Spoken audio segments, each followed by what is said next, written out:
For the past few decades, Singapore property prices have been on an upward trend. However, our income hasn't kept up with inflation, making it challenging for many of us to buy our first property. What exactly happened in the property market? And when will the Singapore properties be affordable again? We will find out after this message from our sponsor, the subscribe button. The subscribe button is a free button that allows you to get instant notification when we post our new video. You may now stop refreshing your page and go on with your daily lives without feeling the fear of missing out. Subscribe now, and here's a picture of a kitten.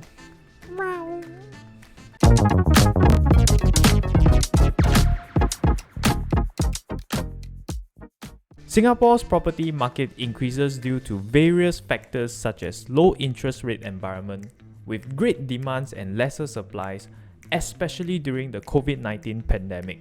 Newer buildings were not completed and were put to a halt, making new buyers desperate, and investors found opportunities in times like this to enter the resale market. Adding on to the fact that the interest rate was so low when borrowing money from the bank, this resulted in our property market increasing.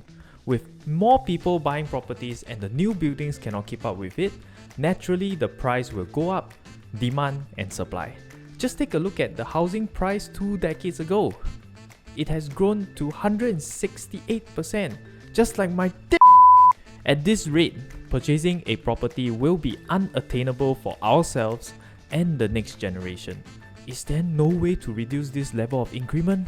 The government saw the problem and has slapped property owners with another round of cooling measures to moderate housing demands of resale markets and promote prudent borrowing in the face of rising interest rates. Implemented on 30th September 2022, the cooling measures consist of raising additional buyer stamp duty, in short ABSD, tightening total debt servicing ratio, and lowering the loan-to-value limit. These terms can be very difficult to get your hands on.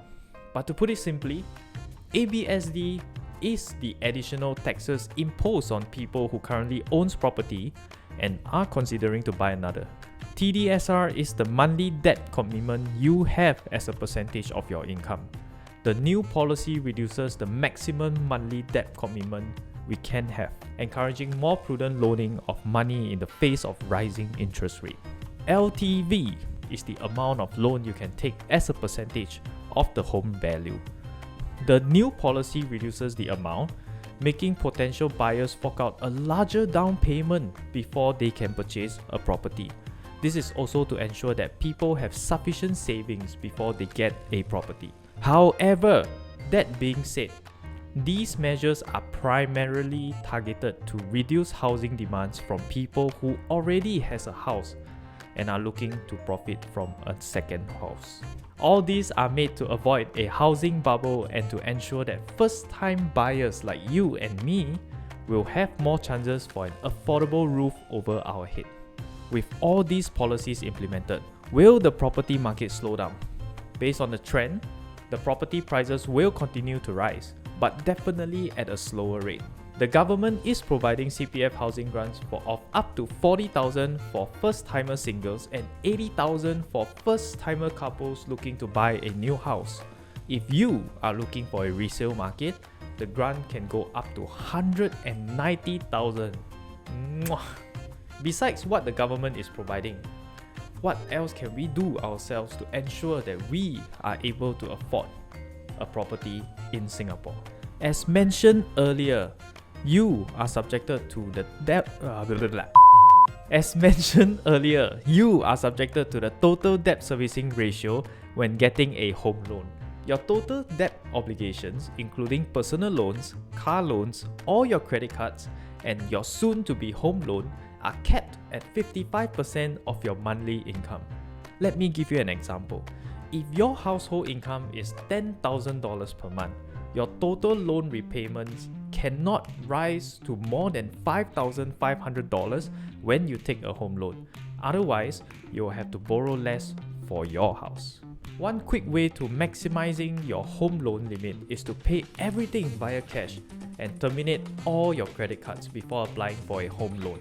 Credit cards are considered unsecured loans, and your credit card limit will affect your loan quantum. By terminating them, you free up the unsecured loan quantum to increase your home loan amounts. Due to the power of compounding interest, you can make a sufficient amount for down payment faster than you think. For example, consider an investment with returns of just about 6% per annum. If you invest around $1,000 a month for 5 years, this will come to about $70,000. This is enough to make a down payment on a property that costs $350,000. Building an emergency fund is an essential step to owning property. This is because if something goes wrong financially, example, you fall ill and cannot work, you can still manage to pay the mortgage. This will give you time to recover and head back to work. The amount of the emergency fund varies from person to person, but we recommend to have at least 3 to 6 months of your expenses and savings about 20% of your income every month. With that in mind, it is unlikely that the Singapore property market will become affordable again, but the cooling measures will slow down the rate of increase of property prices. Thank you for watching till the end. Like the video if you like it, dislike the video if you dislike it. Comment down below on your thoughts and we will respond to you. Any links that are related to this video will be linked down below. Thank you very much. Goodbye. Mwah.